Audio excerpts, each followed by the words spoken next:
নমস্কার, 7 আভিক নিউজ নেটওয়ার্কে আপনাদের স্বাগত। সময়ের সঙ্গে সঙ্গে আমাদের রাজ্যেও ক্রমশ বেড়ে চলেছে যানবাহনের সংখ্যা। শহর কলকাতা শুধু নয়, শহরতলিতেও পরিবহন ব্যবস্থা সচল রাখতে ভ্যান রিকশার বদলে জায়গা করে নিয়েছে আরও উন্নত মানের যান। তাতে সুবিধা বদলে অসুবিধা না হলেও তবে বর্তমানে টোটো অটোর দৌরাত্ম্য যেন নাজেহাল করে দিচ্ছে সাধারণ মানুষকে। কারণ কপালে ঘনিয়ে আনছে বিপদও। যেমন দেখুন না, 2 অটোর রেশারেশিতে মৃত্যু হলো এক মহিলা যাত্রীর। ঘটনাকে কেন্দ্র করে তীব্র চাঞ্চল্য ছড়ালো ভাঙড় 2 নম্বর ব্লকের চরিসার এলাকায়।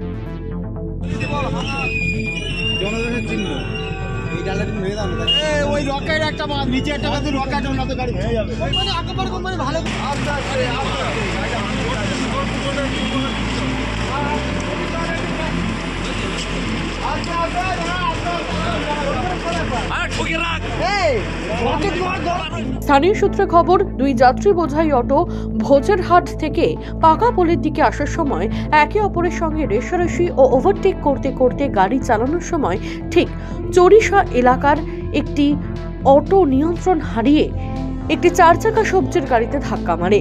ওই মুহূর্তে অটো থেকে এক মহিলা যাত্রী রাস্তায় ছিটকে পড়লে তারপর সবজি গাড়িটি মহিলাটিকে ধাক্কা মেরে বেরিয়ে যায়। ঘটনাস্থলে মৃত্যু হয় ওই মহিলার, সেই সঙ্গে আহত হয় ওই অটোতে থাকা প্যাসেঞ্জাররাও। আমাদের এইখানে যে ভোজেরহাট থেকে যে অটো স্ট্যান্ড বলে কোনো জায়গা নেই।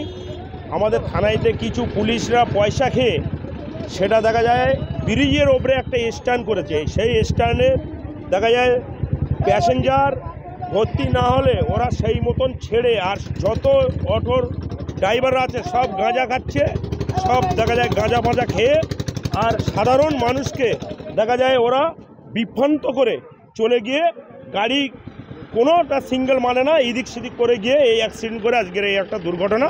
একটা মহিলা সকালবেলা মারা গেল। এই 6-7 করে একটা অটোয় তুলবে, একটা অটোয় 6-7 করে তুলছে।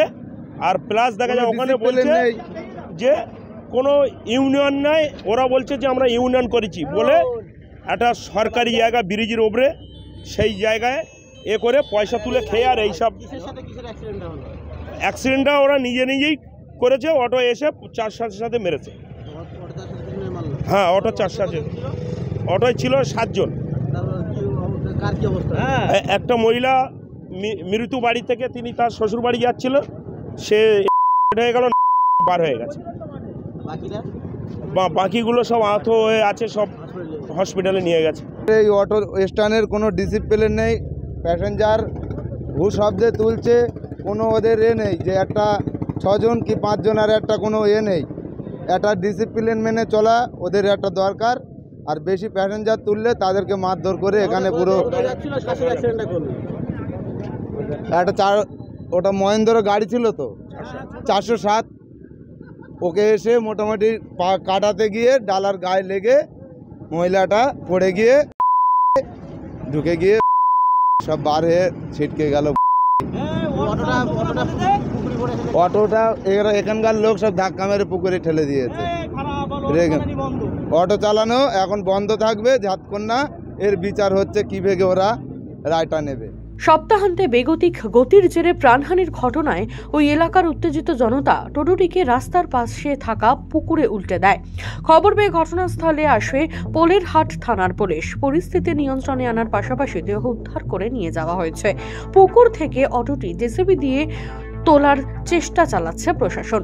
কিভাবে এই দুর্ঘটনা ঘটেছে পুরোপুরি বিষয়টি খতিয়ে এবং তদন্ত করে দেখছে পোলেরহাট থানার পুলিশ। তবে প্রশ্ন হচ্ছে, আর কতদিন? আইনে বদল এনে সচেতনমূলক ক্যাম্প করেও নিয়ন্ত্রণ করা যাচ্ছে না বেগতিক গাড়ির গতি। একদিকে এক একটি প্রাণের দায় কার? উত্তর নেই কারোর কাছে। মামনি রায়, 7 আভিক নিউজ, ভাঙড়। সমস্ত খবরের আপডেট পেতে লাইক করে সাবস্ক্রাইব করুন 7 আভিক নিউজ। সেই সঙ্গে বেল বাটন প্রেস করতে ভুলবেন না। আপনাদের একটা সাবস্ক্রিপশন আমাদের জন্য অত্যন্ত মূল্যবান। জয় হিন্দ।